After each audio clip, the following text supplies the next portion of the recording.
நண்பர்களே, பெங்களூரில் இன்றைக்கி நாள் வந்து பார்த்திங்கன்னா மார்ச் 11, நேரம் சாயங்காலம் ஒரு 7 மணி. இந்த வேளையில் வந்து பக்கத்து வீட்டில் வந்து பார்த்திங்கன்னா ஏசி அன்லோட் பண்ணி அவங்க வீட்டில் லோட் பண்ணதுக்காக எடுத்துகிட்டு போயிட்டு இருந்தாங்க. எனக்கு பார்த்து சரியான ஆச்சரியமாக இருந்தது. என்னுடைய பெங்களூர் நண்பர்கள் கிட்டலாம் கேட்குறேன், என்ன இந்த மாதிரிலாம் நடக்குது அப்படின்னு சொல்லி கேட்குறப்போ, ஆமாம் சம்மர் ஸ்டார்ட் ஆயிடுச்சுல அப்படின்னு சொல்லி சொல்கிறாங்க. இதுதான் வந்து பார்த்திங்கன்னா இங்கே சம்மர் தொடங்கக்கூடிய ஒரு சமயமாக நண்பர்களே, ஆல்ரெடி தொடங்கிருச்சு அப்படின்னு சொல்லி சொல்கிறாங்க. இந்த வேளையில் இப்போ நான் உங்கள்கிட்ட பேசிகிட்டு இருக்கேன் இல்லையா, இப்போ கூட என்னுடைய ஃபேன் வந்து ஓடலை. நான் வந்து பொதுவாகவே பேசுகிறப்போ ஃபேன் போட மாட்டேன். அது வந்து எதுக்குன்னா அந்த சவுண்டுக்காக. பட் நிஜமாகவே அந்த வெதர் எனக்கு தேவைப்படலை. ரொம்ப ஒரு நார்மல் டெம்பரேச்சராக இருக்குது. ஃபேன் போட்டால் கொஞ்சம் குளிராக இருக்கும். நைட் வந்து பார்த்திங்கன்னா இப்போ எந்த அளவுக்கு ஆயிருக்குன்னா, இதுக்கு முன்னாடி போன ஒரு வாரத்துக்கு முன்னாடி வரைக்கும் பார்த்திங்கன்னா நம்ம ஃபேன் போடாமல் தூங்கிட்டு இருந்தோம். இப்போ வந்து ஒரு 1 இல்ல 2 அந்த மாதிரி ஸ்லோவாக வைக்கக்கூடிய ஒரு சிச்சுவேஷன் வந்திருக்கு. சரி, இதே மாதிரி இருக்காது, கண்டிப்பாக அடுத்த மாதம் கொஞ்சம் கூடும் அப்படின்னு சொன்னாங்க. அதுக்கப்புறம் மே மாதம் இன்னும் கொஞ்சம் அதிகரித்து அப்புறம் டக்குன்னு மழையும் ஆரம்பிச்சிடும் அப்படின்னு சொல்லி சொன்னாங்க.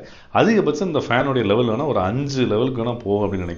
அந்த அளவுக்கு இருக்கிற பட்சத்தில் இவங்க இதுக்கே வந்து ஒரு சம்மருங்கிறாங்களே. நம்ம ஊரில் நவம்பர் டிசம்பர் பனிக்காலம் கூட கிட்டத்தட்ட இந்த அளவுக்கு கூட வருமானு தெரியல. அந்த மாதிரி இருக்கிற வேலையில் இதை சம்மருங்கிறாங்க. இந்த ஊருக்கு வந்து வெதர் வந்து அப்படி இப்படின்னு சொல்லி இவங்க கொடுக்குற ஹைப்புக்கு வந்து பார்த்தீங்கன்னா இந்த ஒரு விஷயம் நிஜமாவே உண்மை அப்படிங்கிற மாதிரி இருந்தது.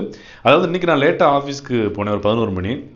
வெயில் அடிக்கலை அப்படின்னு சொல்லலாம் நான் சொல்லலை. வெயில் சொல்லுன்னு அடிச்சுது. ஆனால் கொஞ்சம் கூட ஒரு சூடு காற்று, அனல் காற்று இல்லை. அந்த காற்று வந்து ரொம்ப நார்மலாக இருந்தது. ஸோ பட் வீட்டுக்குள்ளே பார்த்தீங்கன்னா அந்த வெதர் வந்து அவ்வளோ ஒரு பீஸ்ஃபுல்லாக இருக்குது. என் ஏரியாவில் இன்னும் நல்லா இருக்கிறதுக்கான இன்னொரு காரணம் வந்து பார்த்தீங்கன்னா ஜிகே விகேன் அப்படின்னு ஒரு பெரிய ஃபாரஸ்ட், பெங்களூரே ஒன் ஆஃப் த பெரிய ஃபாரஸ்ட் சிட்டி கோட்டி அப்படின்னு சொல்லலாம். அந்த ஃபாரஸ்ட் வந்து என் வீட்டிலேருந்து நடந்து போகிறது வரும். ஸோ அதனால் எனக்கு இன்னும் ஒரு வெதர் பெட்டராக இருக்குது. ஸோ இந்த வெதரை பற்றி இந்த மக்களுக்கு தெரியுதுன்னு சொல்லி தான் அந்த வீடியோ. பெங்களூருக்கு புதுசாக வந்திருக்கவங்க, பெங்களூரில் பல வருஷம் இருக்கவங்களுக்கு இந்த வீடியோவை ஷேர் பண்ணுங்கள், கனெக்ட் ஆகுதான்னு சொல்லி பார்ப்போம். நன்றி, வணக்கம், சந்திப்போம்.